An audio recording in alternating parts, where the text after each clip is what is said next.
こんにちは。行政書士社会保険労務士の大園です。中小企業経営のちょっといい話ということで動画をお送りしております。今回は助成金、補助金をご紹介をしたいと思います。今回ご紹介をする助成金はサイバーセキュリティ対策促進助成金になります。2025年、多くの企業でサイバー攻撃を受けて大きな損害を被ったというニュース、非常によく聞くようになりました。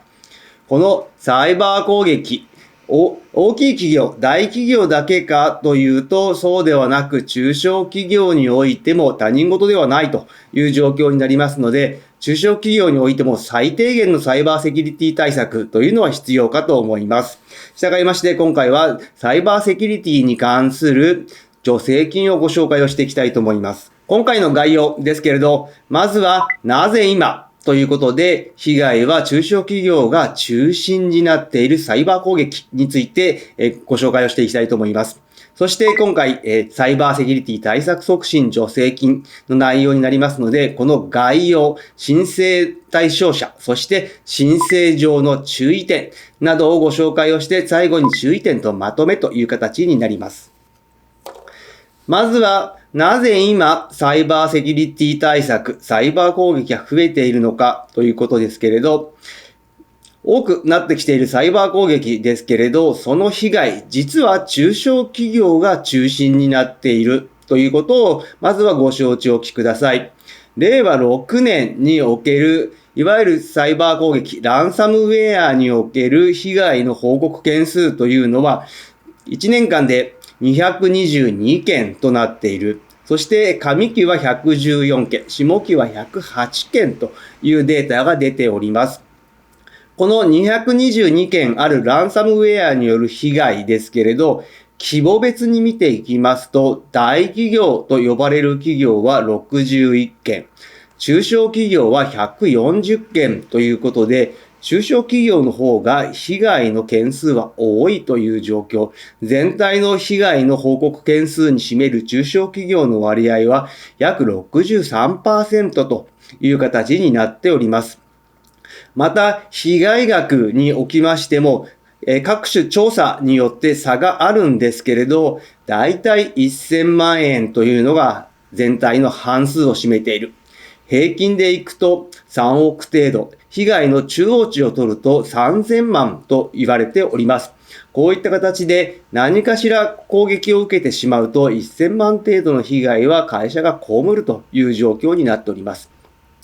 それではどのような攻撃を受けているのかということですが、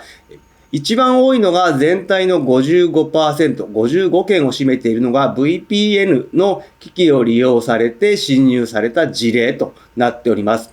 また、その他にですね、リモートデスクトップサービスが利用されて侵入された事例というのが31件で全体の 31% という形になっており、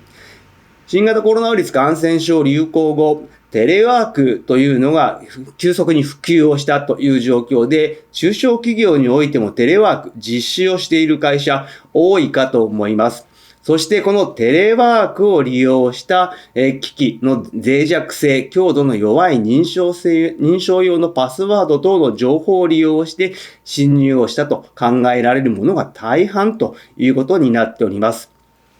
こういった中で中小企業の被害が実は多いソフトウェアに対するセキュリティ攻撃ですけれど、小規模企業者では7割強、101名以下の中小企業では 40%、101名以上の中小企業では 17% がセキュリティ対策、セキュリティに対する投資をしていないという回答が出ております。こういった状況の中で野放しでいると、やはり会社は大きく損害を受けてしまうという可能性がありますので、ぜひですね、サイバーセキュリティに対する対策というのを講じてほしいと思います。今回ご紹介をするのが、サイバーセキュリティ対策促進助成金ということで、こちらにつきましては、助成対象経費はですね、サイバーセキュリティ対策を実施するために必要な、機器とクラウド利用に関する経費というのが対象になっております。やはり一番トップに挙げられるのが UTM と言われるものになりますけれど、その他ですね、VPN といったものが対象にはなっております。そして、機器だけではなく、この助成対象経費の丸8にある、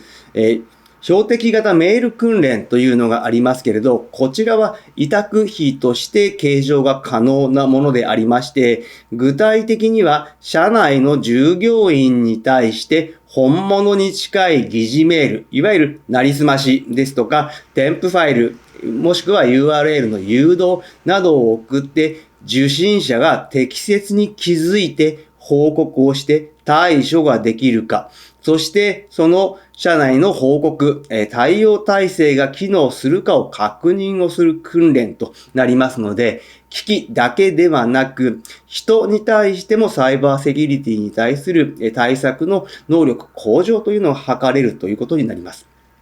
そして、この助成金の助成率は2分の1となっております。そして、助成額は、申請の下限は10万円ですけれど、上限は1500万円という状況になっています。従いまして、機器等を揃えるだけではなく、人の教育も使えるので、この促進助成金非常に役に立つかと思います。そして、この助成金の申請の注意点。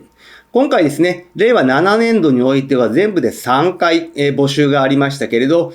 もうあと残すところは第3回のみとなっております。令和8年、2026年になりますけれど、1月7日から1月14日まで、募集期間がですね、1週間しかなく非常に短いという形になります。そして交付決定は3月の下旬、対象期間、取り組み期間はですね、2026年、令和8年の4月1日から7月末までという形になっております。こちらですね、今年度最後となっておりますので、サイバーセキュリティ対策、考えている方はぜひ申し込みをしてほしいと思います。そして申請にあたってですね、この助成対象期間において発注、契約、購入、支払いまで全て行う必要があります。また、申請ができるのは都内の中小企業者、かつですね、セキュリティアクションの2つ星の宣言が必須となっております。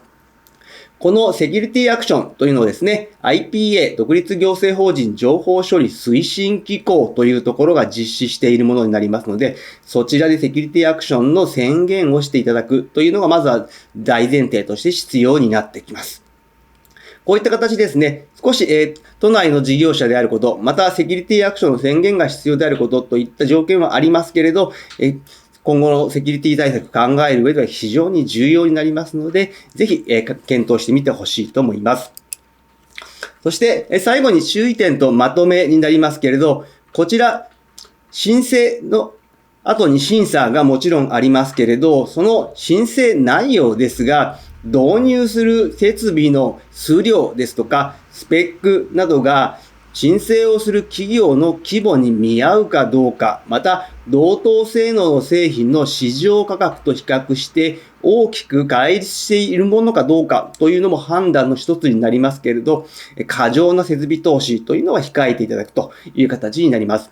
また、申請にあたってセキュリティアクション宣言というのが必要になってきます。こちらですね、情報セキュリティ基本方針というのを策定をしなければいけないんですけれど、やはり中小企業ではなかなか難しいという声もあります。こちらはですね、この策定が難しい場合はですね、IPA の方で、専門家派遣というのも行っておりますので、専門家派遣を申し込んで専門家と一緒にこの基本方針を策定をするというのも良いかと思います。ただですね、申請が迫っておりますので、お早めに対応していただきたいと思います。また、申請にあたっては GBizID プライマーのアカウントが必要になってきます。JGrants での申請となってきますので、またこの GBiz の ID の取得にも時間がかかりますので、セキュリティ対策を行いたいと思っている方はですね、このセキュリティアクションへの対応、そして GBiz の ID の取得というのをまずは進めていってほしいと思います。今日の内容が明日からの経営にちょっとだけ役に立つことを願っております。ご視聴ありがとうございました。それではまた次回。